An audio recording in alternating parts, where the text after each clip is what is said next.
ဘယ်ဟာကဈေးအသက်သာဆုံးလဲလို့ဤပညာလည်းရှိတယ်ဈေးလည်းသက်သာတာကတော့ကျမတို့ကရေအားလျက်စစ်ဖြစ်ပါတယ်ရှင်။နောက်အဲ့ဒါကြောင့်မလို့အခုချိန်မှာမြစ်ဆုံလို့ပြောနေတာပေါ့နော်။မြစ်ဆုံလို့ပြောနေတာကျမတို့ထက်ကျမတို့ဒီမြစ်ဆုံ10ပေါ့နော်ဒါ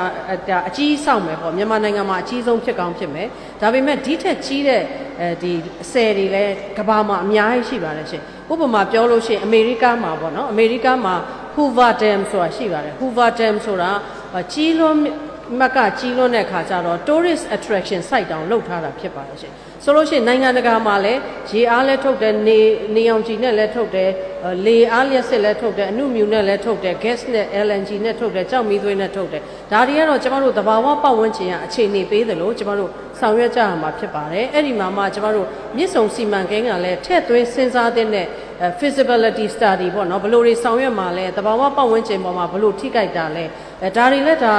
သက်ဆိုင်ရာသူတွေလည်းလောက်ထားပြီးသားလည်းဖြစ်ကောင်းဖြစ်မယ်ဒါတွေကိုကျမတို့သေချာလေ့လာပြီးတော့မှရေအားလျက်စစ်ကတော့ထုတ်လုပ်တဲ့ဆောင်ရွက်တဲ့လုပ်ငန်းတစ်ခုဖြစ်ပါတယ်